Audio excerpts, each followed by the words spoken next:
1998, LucasArts and Factor 5 released Star Wars Rogue Squadron for the Nintendo 64 and Windows PC. Unlike, say, X-Wing/TIE Fighter series of games, which are flight simulators in vein of, well, Microsoft's Flight Simulator, it is a more simplistic arcade-like experience in that you have just a simple set of controls to work with, all the while giving you more freedom to move your fighter during mission. Following that, Factor 5 would release Battle for Naboo for the N64 and PC as well in 2000.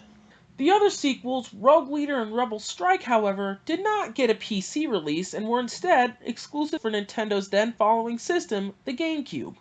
However, LucasArts would release a substitute of sorts for the PlayStation 2 a few months prior to Rogue Leader's launch, with the Xbox version coming months later and a PC version in 2002. Said game was called Star Wars Starfighter. Like Battle for Naboo, the story of the game is yet another side story to the Phantom Menace, but with 3 different characters playable rather than one. One is Royal Naboo's star pilot Rhys Dallows, another is mercenary Vanna Sage, and a smuggler named Nim. Each have their own unique ships to pilot, such as the N-1 Starfighter for Rhys, the Guardian Mantis for Vanna Sage, and the Havoc Bomber for Nim. While on a mission to escort Padme Amidala to meet with Trade Federation officials, Rhys Dallows and his mentor Isara Till are ambushed by a mercenary group under contract from the Trade Federation, with Rhys losing his mentor after the battle. Vanna herself gets double-crossed by her Trade Federation contractors, leaving her to try and recruit Nim by trying to free him from prison, only for Nim to throw her in his cell for a time. But as for Nim, he gets pulled into the conflict against the Federation when the droid forces find his hideout. And it is right then our 3 main heroes, with the help of the Toydarian named Reddy, unite together to fight the Battle for Naboo. It's a basic enough premise, but it works. Now for the gameplay, which as I've said before, is very similar to Factor 5's Rogue Squadron, in that it is a simple arcade-style action aerial combat game.